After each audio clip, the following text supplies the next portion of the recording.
అన్నమయ్య జిల్లా గాలివిడిలో రక్తదాన శిబిరాన్ని ఏర్పాటు చేశారు. బాయ్స్ హై స్కూల్ ప్రాంగణంలో ఏర్పాటు చేసిన ఈ బ్లడ్ క్యాంప్ లో మంత్రి రాంప్రసాద్ రెడ్డి రక్తదానం చేశారు. ఈ సందర్భంగా రక్తదానం అనేది ప్రాణాలను నిలబెట్టే మహాదానమని మంత్రి తెలిపారు. ముఖ్యంగా తలసేమియా బాధిత చిన్నారులకు ప్రతి రక్తపు బొట్టు ఎంతో విలువైనదన్నారు.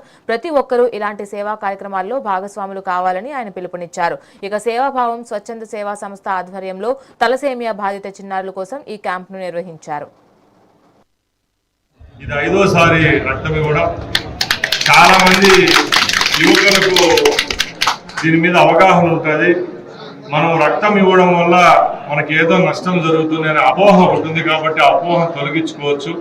ఎవరైతే ఆరోగ్యవంతమైన యువకులు ఉంటారో వారు తప్పకుండా రక్తాన్ని సంవత్సరానికి ఒకసారన్నా ఇవ్వాలి. ఎందుకంటే మనం తెలిసి తెలియక చేసే కార్యక్రమం కాదు ఇది. తప్పకుండా మీరు ఇచ్చే రక్తం ద్వారా రక్తం ప్లాస్మా డోనర్స్ కావచ్చు, బ్లడ్ డోనర్స్ కావచ్చు, ఈ కార్యక్రమాల వల్ల తప్పకుండా మన పరిసర ప్రాంతాల్లోనే ఏదో ఒక కుటుంబం దీనివల్ల ప్రాణాలు పోసుకోవడం జరుగుతుంది. కాబట్టి తప్పకుండా ఇలాంటి కార్యక్రమాలను అందరం ఎంకరేజ్ చేయాలి. ఈరోజు ఈ గాలివీడులో కూడా ఇంత స్వచ్ఛందంగా సుమారుగా ఈరోజు 100 మంది చేసేదానికి సిద్ధంగా యువకులు ఉన్నారంటే ఒకసారి యువతలో ఎంత పట్టుత్వం ఉందో మనందరము గుర్తు పెట్టుకొని ఇలాంటి కార్యక్రమాలు రాబోయే కాలంలో కూడా జయప్రదం చేస్తారని తెలియజేసుకుంటూ సెలవు తీసుకుంటున్నా.